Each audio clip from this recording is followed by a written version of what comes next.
TikTok itu. Pintu channel El Traisana telah dibuka.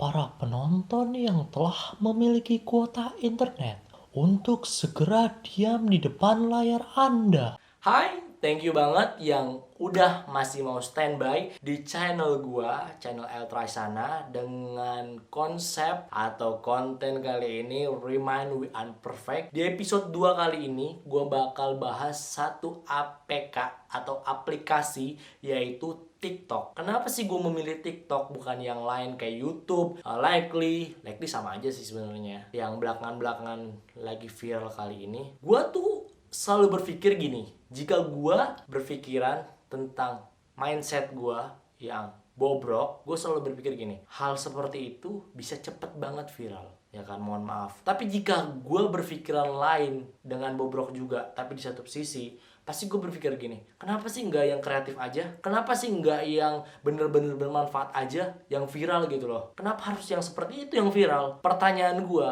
apakah kelas dari negara kita tercinta ini lebih menyukai hal seperti itu? Pertanyaan gue, kenapa sih nggak seperti yang bermanfaat gitu loh? Ya kan, yang viral, kenapa gitu loh? Kadang gue selalu bertanya-tanya. Oke, kita back to topic. TikTok itu kelebihannya apa sih? Menjadi nilai plusnya apa sih yang bisa kita petik? TikTok itu yang bisa kita ambil adalah mendorong kreativitas. Kenapa sih mendorong kreativitas? Karena jika kita awam nih, ya kan, dalam berekspresi atau gimana, ya udah, kita mencoba gerakan yang unik, yang kaku. Siapa tahu kita bisa dengan gerakan yang menjadi kekurangan kita bisa seperti viral, seperti hal yang tadi. Makanya ada yang namanya mendorong kreativitas. Yang kedua, bisa mengeksplor diri. Kenapa sih mengeksplor diri? Karena kita bisa menjadikan diri kita lebih gak kaku gitu loh. Yang tadinya kita hobi merenung, ketika kita mencoba ekspresikan diri kita dengan aplikasi tersebut, kita menjadi orang yang ya udah aktif gitu loh. Misalkan kita nggak bisa gerak, kan biasanya suka ada tuh di TikTok yang dari gua perhatiin itu ada tutorial di atas tuh, gerakan tangan segala macem, emoticon animasi seperti itu. Kita bisa belajar di situ. Ya untung-untung kita bisa menciptakan gerakan kita sendiri, itu lebih bagus banget, kurang lebih seperti itu.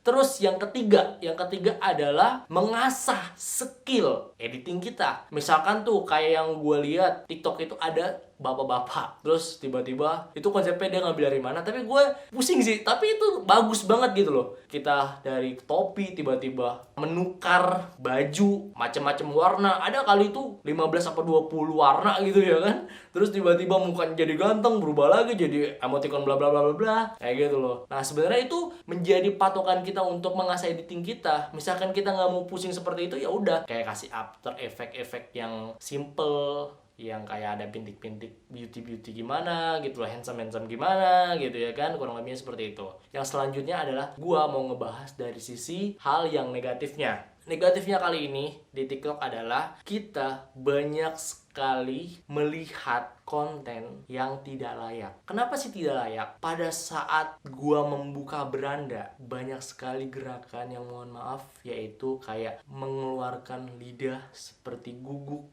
ya kan, atau yang seperti gerakan orang dewasa pada saat orang tersebut baru menikah, ya gerakan-gerakan mohon maaf sex education seperti itu, gerak-gerakan yang hal-hal yang tidak wajib dipertontonkan untuk anak yang masih di bawah umur gitu loh. Terus yang kedua, banyak sekali gue lihat di luar sana atau misalkan di konten tersebut, anak di bawah umur itu melakukan hal yang tidak wajar. Contohnya kayak yang sambil ngejilat gitu yang tadi gue bilang, balik lagi ya kan. Terus mohon maaf alat vitalnya itu maju-maju kayak gitu loh. Kalian bisa berimajinasi sendirilah. Gue gak mau mencontohkan, yang pasti seperti itu. Yang ketiga, TikTok syndrome. Kenapa sih TikTok syndrome seperti itu? Karena nanti ketika dia udah naik ke atas, pasti dia berpikiran, gue dong anak TikTok, bisa lebih jago dari elu, ya kan? Gue bisa joget ini. Atau misalkan, mohon maaf, dia lagi di jalan, terus tiba-tiba ada something yang memplay lagu TikTok, tiba-tiba dia berjoget, tidak pada tempatnya atau gimana, terus tiba-tiba ada direkam.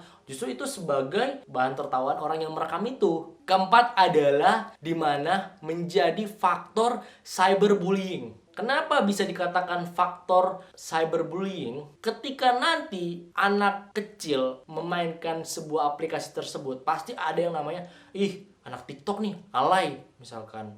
Atau misalkan yang lainnya, lu nggak malu apa? Udah tua, masih main TikTok, joget-joget nggak jelas. Kadang-kadang itu bisa menjadi sebuah mental, khususnya anak-anak yang masih di bawah umur gitu loh. Kebanyakan dibully atau gimana, atau misalkan respon dari orang luar itu seperti apa. Kalau mental anak tersebut kuat, kalau tidak bisa mencakup ke dalam faktor, ya mohon maaf, entah itu melakukan kejahatan yang kita tidak inginkan, entah itu bisa melakukan pergaulan bebas di luar sana dengan menonton video seperti itu, kan bisa mengatur mental karena dia belum saatnya untuk melakukan hal seperti itu gitu loh. Dan kesimpulannya adalah untuk orang tua di luar sana harap memantau anaknya yang masih di bawah umur. Kalau bisa jangan terlalu memanjakan dengan gadget. Kita mempunyai waktu 1 hari atau beberapa jam untuk anak kita. Itu sangat besar sekali faktornya untuk mental anak kita. Jika nanti anak kita kurang kasih sayang, pasti dampaknya bakal berdampak di kemudian hari. Oke, sekali lagi semangat untuk yang sudah punya anak, orang tua di luar sana.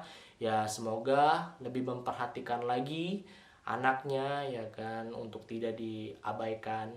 Jika kalian setuju, kalian komentar. Jika kalian ada penambahan, kalian komentar. Segitu aja. Kalau kalian suka, kalian like. Jika kalian nggak suka, kalian dislike. Oke?